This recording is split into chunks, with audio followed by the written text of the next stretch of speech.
Napakasarap lang balik-balikan ang makulay na childhood.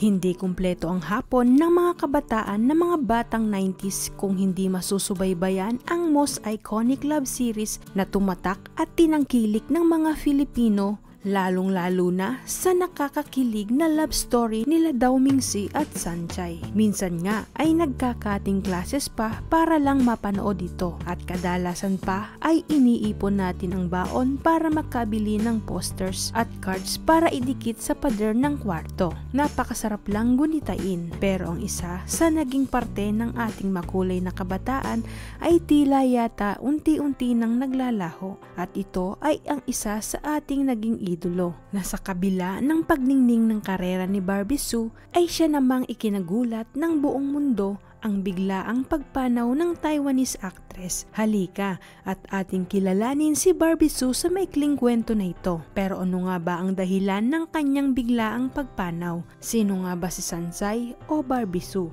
At ano ang huling mensahe nito sa kanyang mga anak bago siya pumanaw? At ano ang kanyang naging kahilingan bago siya pumanaw? At bilang fan ng Meteor Garden noon, ano ang nararamdaman mo nung nalaman mo ito? Si Barbie Sue o mas kilala sa stage name na Big S ay isang Taiwanese na artista, singer at host sa telebisyon. Pero mas nagningning ang kanyang karera at tinangkilik siya ng mga Pilipino nang gumanap siya bilang si Sanchay sa season series ng Meteor Garden at nakasama niya ang boy group na F4 na pinagbibidahan ni Jerry Yan bilang si Daw Mingsi, Big Sue bilang si Wasilei, Ken Chu bilang si Seaman, Vanessa Hu bilang si Meizu na sumikat noong taong 2001 at 2002. Si Barbie Sue ay isinilang noong October 6, 1976. Ang kanyang mga magulang ay sina Su Chen at Wang Shunmei sa lungsod ng Taipei. Siya ay pangalawa sa tatlong magkakapatid. Ang kanyang ate ay si Su Shen at ang kanyang nakababatang kapatid na babae ay si Disu. Ang kanyang pamilya ay may negosyo ng alahas na itinayo ng kanyang lolo sa ama sa Taipei. Taong 1994 nang magsimula si Barbie sa mundo ng showbiz bilang miyembro ng pop duo na SOS o Sisters of Su kasama ang kanyang nakababatang kapatid na si Disu. Subalit noong taong 1995 dahil sa mga isyong legal at matapos ang hindi pagkakaunawaan sa kontrata sa kanilang ahensya, pinalitan nila ang grupo na ASOS. Dahil sa pangyayaring iyon ay nagbago ang takbo ng karera nila mula sa pagkanta at sila ay nag-focus bilang host ng mga variety show. Ilan na nga dito ay ang Guess noong 1998 hanggang 2000. 100% Entertainment noong 1998 hanggang 2005, Gourmet Secret of the Star noong 2007 hanggang 2008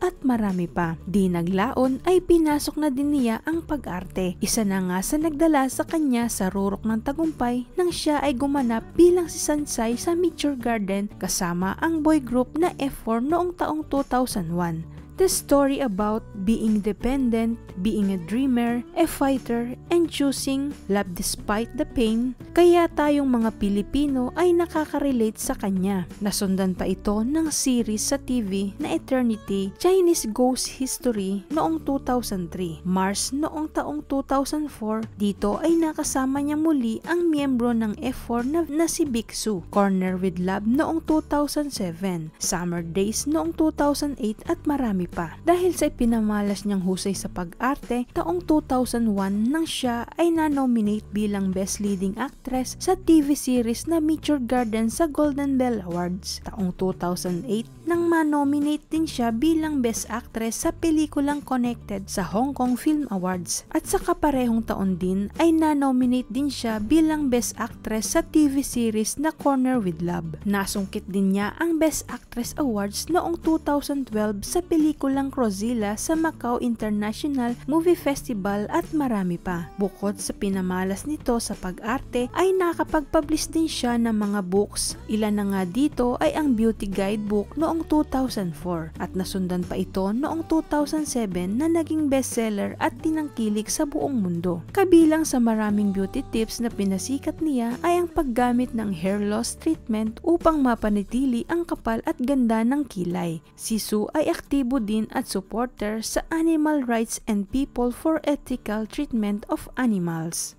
Sa kabila ng buhay may asawa, tinalikuran niya ang mundo ng pag-arte, pero lumalabas pa rin siya sa mga variety show at advertisement. Taong 2011 hanggang 2012, nagsilbi siyang stand-in host para kay Dee sa variety comedy talk show na Si Coming. Noong 2018, ginawa ang kanyang huling pagsali sa pelikula bilang voice actress sa bersyon ng Pixar animated film Incredibles 2. Naging abala man siya sa kanyang karera sa mundo ng showbiz ay hindi naman niya napabayaan ang kanyang love life. Ilan na din sa mga sikat na aktor, businessman ang kanyang nakarelasyon at nalink sa kanya. Una na niyang naging kasintahan ang isang Taiwanese actor, TV host at former basketball player na si Blackie Chen. Naging boyfriend ni Barbie si Chen sa loob ng 7 taon. Simula pa noong siya ay high school at napanitili nila ang kanilang pagkakaibigan kahit matagal na silang magkahiwalay. Naging kasintahan naman ni Barbie ang Taiwanese actor at film director na si Blue Lan simula noong 2001 hanggang 2005.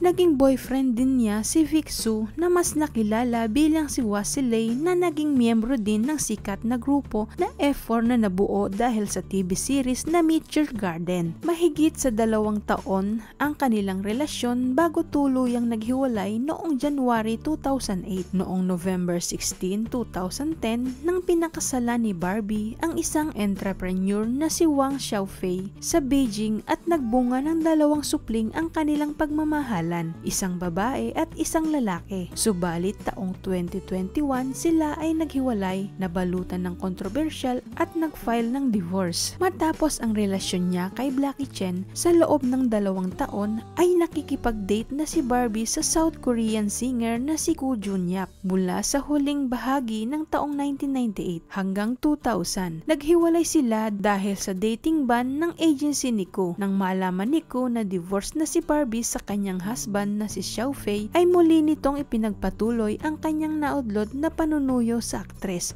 hanggang sa inireveal na nila ang kanilang romance at taong 2022 sila ay nagpakasal.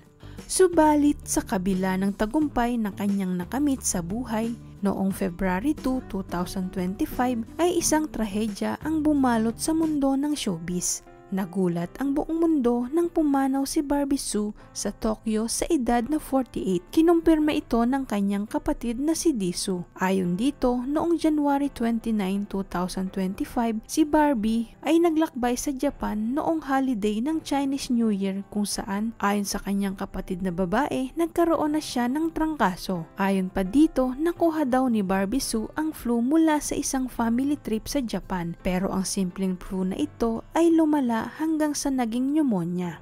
Yung mismong flu virus inatake ang baga niya na maga ang lungs na puno ng fluid kaya sobrang nahirapan siyang huminga. Then after that ay humina ang immune system niya kaya daw naging vulnerable siya sa bacterial infection. Ayon nga sa mga experts, kung ang tao ay nakararanas nito ay hihina daw ang immune system kaya dun daw siya nagiging vulnerable sa secondary bacterial infection kung saan kapag nabaliwala ang simpleng pneumonia. Sa ganitong kalalang sitwasyon, pwede daw mag-collapse ang respiratory failure at ito na nga ang nangyari at siya ay binawian ng buhay.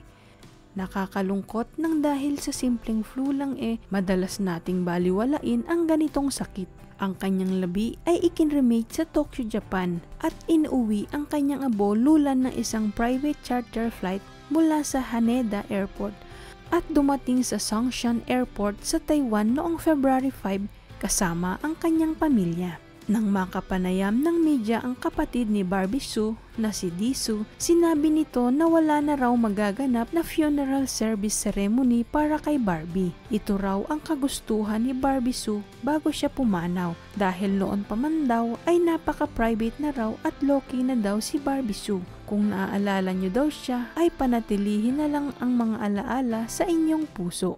Ang nakakalungkot na huling mensahe nito para sa kanyang mga anak, I hope that in the future we'll do only be a mother and a daughter with a good relationship, still the best of friends.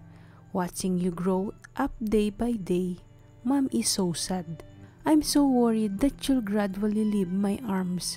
As you get to know me better, you will realize that I am not a person who likes to show off. I wrote this book just to give us commemoration. When you grow up, you will still have this book to reminisce about. I love you thousand and thousand of times for you, Mama. At kung ating babalikan ang interview ni Kris Aquino kay Sunshine noong taong 2009, ayon pa kay Barbie, pangarap niya na kapag 50 years old na siya ay makikita ang mga apo niya sa mga anak niya. Pero ang nakalulungkot dito ay hindi na mangyayari dahil maaga siyang pumanaw. Life is unpredictable. Gustuhin man nating mabuhay ng matagal para sa mga mahal natin sa buhay, lalong-lalo na para sa mga anak natin, tanging poong may kapal lamang ang nakakaalam. Kaya kung maaari, live your life to the fullest. Maglaan ng maraming oras sa pamilya, maging masaya kahit sa kaunting bagay na matatanggap, gumawa ng maraming memories lalong-lalo na sa mga anak natin.